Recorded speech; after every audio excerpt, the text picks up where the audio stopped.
found a way to get a win on the road in this conference, which is tough to do. The other thing that I'm very proud of is it's hard to win week after week consistently in this conference, and especially on this side of the conference. Every week you turn on TV, and there's teams that are supposed to win that don't. 50% of the country is unhappy right now. So the fact that we're 1-0, I'm pleased with. We won the field position battle, we won the turnover battle. We clearly did not win the penalty battle, but we won the explosive play battle. Didn't meet our goal. Obviously, field position led by Blake Gillikin was huge in the game. That was a real positive for us. We had a bunch of injuries. I don't think they're injuries that are going to be long-term injuries, but injuries that held guys out. So we had to go way down our depth chart. We had to go way down our depth chart, and then to see a guy like Marquise Wilson, get his first interception was big. So overall, I'm pleased that we got the win. In a sloppy game, it rained the entire game. I don't know how it looked on TV, but it was a sloppy game. We were able to score enough early on in the first half before things got too messy to be able to get a win. So pleased with that. The bye week's coming at a tremendous time for us. Looking forward to maximizing the bye week and taking the next step. So open up the questions. Raise your hand, we'll get a mic to you. James, to your right. James, over here. Sorry. How did Sean play in this kind of weather, and was it a priority to get Firewood involved more in the offense? No, I know. I know. A lot of times we have those discussions, and guys are like, "Well, how come this guy's not getting the ball, or this guy's is getting the ball, or vice versa?" It's just how it played out tonight.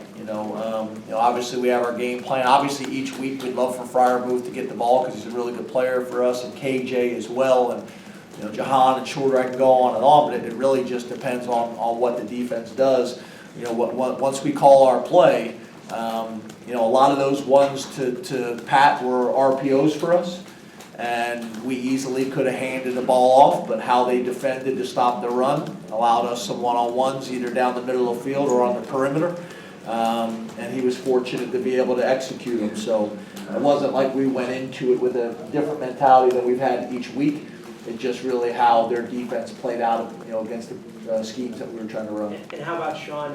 How do you think he played in these conditions? I thought he played really well the first half. There's things that pop up that as a coach, I struggle with. I take so much pride in not just the wins, but more importantly in how we win and how we operate and how we manage things. We've done a great job of protecting the football. The interception that we had is not how we do things. That's not how we operate. So that one bothered me. Probably more so because I have such high expectations with him, with how well he's played this year in terms of managing the football. But rolling out to the right, throwing back to the left, across the field, wet game, that's not who we are. That's not good football. But overall, I love the kid. The kid plays with his heart. 99% of the time, he's making great decisions, and he's growing up, right before our eyes. This is a tough place to come win, and especially under these conditions. So overall, very, very pleased with it. But I thought his first half he played really well. Second half, we just weren't as clean. Some things showed up that I think are uncharacteristic of us. James, how would you evaluate your special teams' performance tonight? Yeah, obviously the way we were able to punt the ball and pin it deep. I said to you guys the other day, obviously you'd love to score every possession, but if you're not, you want to pin people deep, and we were able to do that pretty consistent tonight. I think the last 2 weeks that's been huge for us.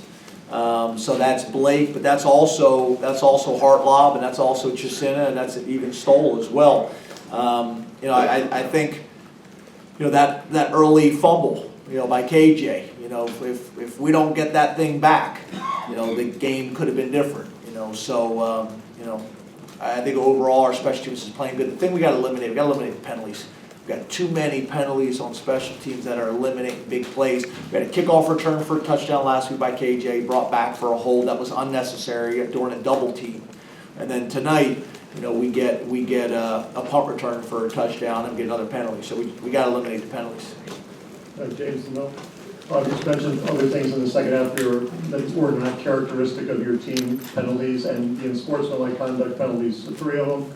And did the official say anything as to why Antonio got thrown out? Yeah, I'm not happy at all with any of those things. We just had a very direct conversation in the locker room about those things. It was an emotional game. I'm not going to get into the details with you guys during the whole game. I'm not going to make excuses. We're going to own it all. That's not who we are, and that's not who we will be. And it was addressed today, and it will be addressed on Sunday after we watch the tape and our team meeting. Because the worst thing you can do, and I've made this mistake earlier in my career, is you go in the locker room and you're upset after a tough win or after a tough loss, and you don't handle things well. And it was addressed very clear, very direct, and we'll do it again on Sunday. But that's not who we are. And I think the people that have covered us for 6 years, I can be criticized for a lot of things. I don't think that's one. We've played a disciplined style of football around here. I take a lot of pride in the 700,000 fans that fans and alumni we represent. James, a lot of the intangibles in this game, what they call them, seem to line up against you guys. And you're a straightforward football coach. You, I think, believe the best team wins if they're best coached and play best. But still, they had a bye week. You had a tough game, physical game last week. The weather sucks. This place has been a house of horrors over the last few years. Do you deal with this kind of psychology, or just forget about it? No, I mean, obviously we're aware of it. With the players, I mean. Yeah, we're aware of it as coaches and as players. We're definitely aware of it. But we didn't address it, with the team. We did talk, briefly about some of those things, but as you guys know, I'm a process-oriented guy, so we don't talk about rankings. We don't talk about whatever the challenges may be that you address, and all those things are real. I'm not saying they're not real. We made some modifications to practice because we had 3 really challenging games in a row. You talk about a game against Iowa at night on the road. That's been what you call a horror story for a lot of people in their stadium, at Kinnick Stadium. And then the next week, whiteout against one of the most talented rosters in the country at our place. Tough, physical, emotional game. And then have to come back and do it again against this group. As much as I want everybody to take it one game at a time, every single one of our 700,000 alumni, every single one of you guys looked at this 3-game stretch. On our schedule, and we knew this was going to be a challenge. So for us to be able to get through it, and get into this bye week is really important. So it's going to be important how we handle this bye week, that we take a step, that we clean some of these things up. But I'm proud of the guys. I'm proud of how we handled it. All those things that you mentioned are right. We didn't address them. We made some modifications in how we practice and things like that because we had an awareness of it. But we're fortunate to be able to come in here and get a win against a really good program, a really good team, and the winningest coach in their program's history. James, 4th and 1 at midfield, you're up 14-0. Called timeout. Can you talk about the decision to go for it and what that meant to the momentum the rest of the way? Yeah, that came up earlier in the year, called a timeout, 4th down, thinking on whether we should go for it or not. And what I try to do in those situations, I kind of have my gut that what I want to do, but I always try to include the defensive coordinator. So I brought Brent over and got his perspective because obviously if we don't get it, his defense has got to go in there and step up, or do we punt it? And my gut was telling me to go for it, but I wanted to run it by him. He agreed. And we went out and executed it. To me, that's very similar to how we've been in 4-minute offense this year. We've been pretty good in 4-minute offense. very similar in that situation, being able to pick up a tough yard against one of the better run defenses in college football. So that's how we got there. And then the offensive line and running backs executed. And I thought Coach Ronnie did a really good job of handling the situational calls. Time for two more. Mark? James, it's been almost a year since you discussed going from grade to elite last October and talking about making the program essentially uncomfortable and getting there. A year later, where are you at on that arc? We're 1-0, and I'm very uncomfortable all the time. I get about 3 hours a week where I'm not uncomfortable on Saturday nights. Hopefully that will continue. But I think we're in a good place. We got a healthy locker room that cares and loves for each other. I got a really good group of coaches because I was emotional after the game, and I got a really good group of coaches that kind of have my back as well. So yeah, we're 1-0, and I'm uncomfortable for most of the week, and I think the coaches are, and I think the players are.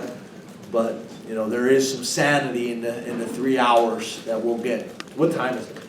7:45. So 2 hours. Earlier. 4 hours. 4 Earlier hours. than it was 2 years ago. Yeah, the 4 hours that we got to enjoy this thing, and then get back to work. Hey, James. How are you? Hey, buddy. Good, how are you? Good. Good. Hey, you lost a couple of defensive backs, you lost a running back today. Talk about the role your depth played in this victory for you guys. It's unbelievable that we got to the last question, the first running back question. Yeah, I think the depth stuff was huge for us. You know, you look around college football, the best programs are able to put a first team in, a second team, and a third team in. There's not really a whole lot of drop off. Like I mentioned, I think earlier, someone asked me a question. We had a bunch of injuries that I don't think are gonna go into the game after the bye week. I don't see that. I hope not. Knock on wood. But the fact that we're able to put Trent Gordon in and he plays well, and then he has to come out, and then Marquise goes in and he plays well and gets an interception, you got to do that. And I think it's more challenging, than ever. Just the way our society is, the way college football is. I do believe very, very strongly that the players that stay at Penn State, through the good and bad and ups and downs and twists and turns, there'll be adversity. But the players that stay at Penn State will get a great education, number one. And number two, will form some lifelong relationships with the guys in the locker room. And they're going to find a way to have success and have a role on this team. What it is, I don't know. But I think that's more challenging than it's ever been in college football. So to see guys like that are further down the depth chart. I'll give you a perfect example. Schuster's a guy who you guys don't read about a lot in the newspapers. People aren't talking about Schuster. Schuster's one of the most valuable players in our program. He's a coach on the field. He signals. He's great for Coach Ronnie. He's great for Sean Clifford.